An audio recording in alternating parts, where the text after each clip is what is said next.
మరి MA BA చదువుకున్న ప్రభుత్వ పాఠశాలల్లో టీచర్లుండి 25,000 పైగా పాఠశాలలుంటే ప్రభుత్వ పాఠశాలలో ఎందుకు విద్యార్థులు తక్కువ ఉన్నారు? టీచర్లు ఉన్న దగ్గర పిల్లలు లేరు, పిల్లలు ఉన్న దగ్గర టీచర్లు లేరు. ఇట్లాంటి సమస్యలు ఎందుకు వస్తున్నాయి అని మేము చూసినాం. విద్య అందుబాటులో ఉంది, కానీ నాణ్యమైన విద్య లేదు. ఈరోజు సమాజానికి విద్య సమస్య కాదు, నాణ్యమైన విద్య సమస్య. ఇవాళ ఇంజనీర్లకు కొదవలేదు, సర్టిఫికెట్లు ఉన్న ఇంజనీర్లు ఉన్నారు, కానీ వాళ్ళకు అవసరమైన నైపుణ్యం లేదు. అందుకే క్వాలిటీ ఎడ్యుకేషన్ స్కిల్స్ ఇవాళ విద్యార్థులకు ఇవ్వాలి అని నాణ్యమైన విద్య కోసం, సాంకేతిక నైపుణ్యం కోసం ఈరోజు మనము కష్టపడాల్సిన అవసరం ఉన్నది. ఇక్కడున్న టీచింగ్ స్టాఫ్నైనా, ఇక్కడున్న పరిపాలకులైనా నా సూచన ఒక్కటే, విద్య ఒక్కటే మన జీవితాలలో మార్పు తెస్తుంది. విద్య ఒక్కటే మన జీవితాలలో వెలుగును తెస్తుంది. విద్య ఒక్కటే మనల్ని వెనుకబాటు తనాల నుంచి బయటికి తీసుకొస్తుంది. విద్య ఒక్కటే మన ఆత్మ గౌరవాన్ని పెంచుతుంది. విద్య ఒక్కటే మన తల్లిదండ్రుల కళ్ళలో ఆనందాన్ని, వెలుగులను నింపుతుంది.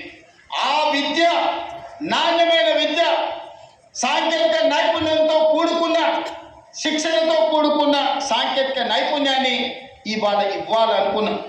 కుల వివక్షను తొలగించాలి అని అంటే ఎస్సీ హాస్టల్ ఒక దగ్గర, ఎస్టీ హాస్టల్ ఇంకొక దగ్గర, మైనారిటీ హాస్టల్, బీసీ హాస్టల్ వేరే వేరే ఊరు బయట కట్టిన తర్వాత ఆ ఎస్సీ హాస్టల్లో చదువుకున్న యువకుడి మైండ్లో ఏముంటుందో ఒకసారి ఆలోచన చేయండి. మేము ఎస్సీలం, దళితులం కాబట్టే కదా ఊరు బయట మాకు బడి పెట్టిరని అనుకుంటున్నాం. మేము ఆదివాసులం, గిరిజనులం కాబట్టే కదా ఇసిరేసినట్టు మమ్మల్ని ఎక్కడనో పెట్టిండ్రు అనుకుంటున్నాం. బీసీలు, మైనారిటీలు కూడా అదే ఆలోచన. అందుకే ఈ వివక్ష పోవాలి, మనందరం మనుషులుగా కలిసి ఉండాలి, మనలో మానవత్వము నిండాలి అని అంటే వీటిని తొలగించాలి, కులమైన అడ్డుగోడల్ని తొలగించాలి.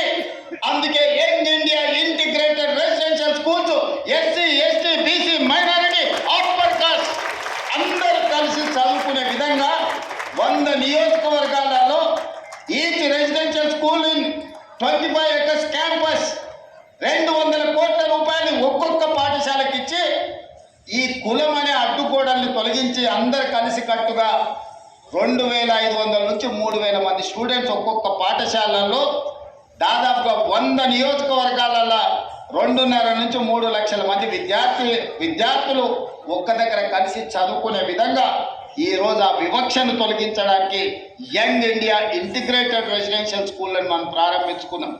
ఈ పేరు ఎక్కడి నుంచి అని మీరు అనుకోవచ్చు.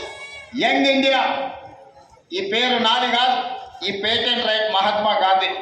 దేశ స్వతంత్రం కోసం 1921 నుంచి 1931 వరకు దేశ స్వతంత్ర ఉద్యమాన్ని ఉవ్వెత్తున తీసుకెళ్లాలి, ప్రజలకు సమాచారాన్ని చేరవేయాలని ఆనాడు మహాత్మా గాంధీ గారు ఒక పత్రిక నడిపారు.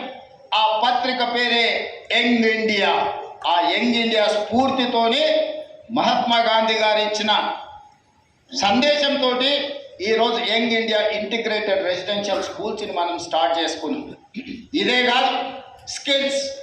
అందుకే యంగ్